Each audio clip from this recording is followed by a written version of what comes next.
જય માતાજી મિત્રો, શ્રી કિચનમાં આપનું હાર્દિક સ્વાગત છે। આજે આપણે બનાવશું ગીસોડાનું શાક। તો પહેલા તો આ વાડીના ગીસોડા છે એને ધોઈ છોલી અને સુધારી નાખ્યા છે। પછી વઘાર માટે મીઠો લીમડો છે, લસણવાળી ચટણી છે, સ્વાદ પ્રમાણે મીઠું ને રેગ્યુલર મસાલા છે। હવે આપણે એનો વઘાર કરશું। તો જો હવે વઘાર માટે આપણે 2 પાવરા તેલ નાખશું। બહુ તેલ નથી રાખવાનું।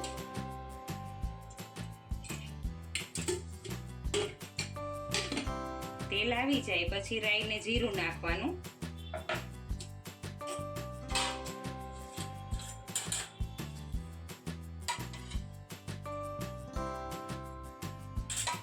એક ચપટીક જ રાઈ નાખવાની છે।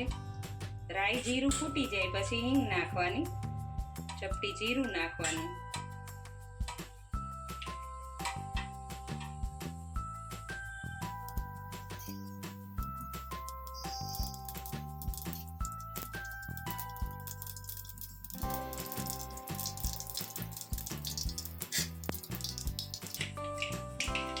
તો જુઓ હવે રાઈ જીરું સરસ રીતે ફૂટી ગયા છે। હવે ગેસ, હવે આપણે હિંગ નાખી, મીઠો લીમડો નાખી, 4-5 પાંદડા મીઠા લીમડાના છે। હવે આ ગીસોડા નાખીશું।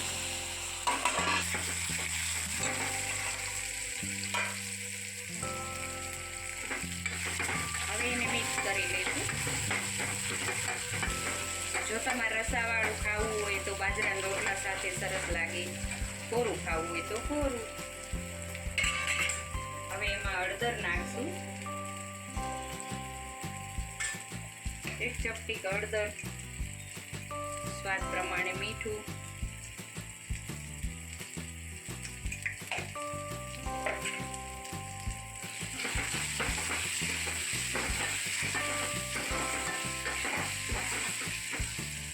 હવે એને ચડવા દઈશું આપણે, પછી મસાલા કરશું। 2 મિનિટ ચડી જાય પછી। તો હવે 2 મિનિટ થઈ ગઈ છે એટલે આપણે આને જોઈ લઈશું।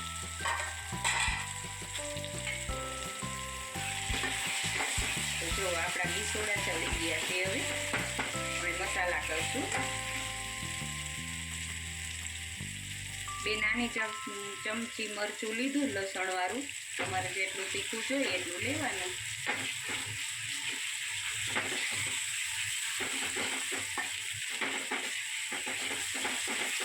સારી રીતે બધું મરચું મિક્સ કરી લેવાનું।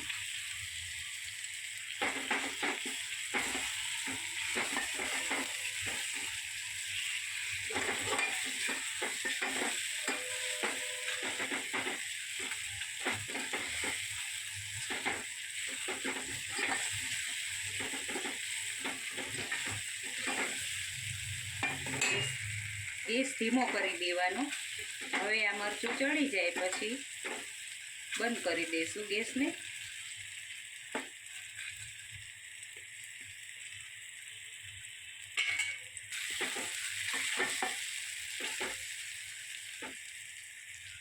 તો જો હવે આપણું આ મરચું એકદમ મિક્સ થઈ ગયું છે। આપણું ગીસોડાનું શાક બનીને તૈયાર છે।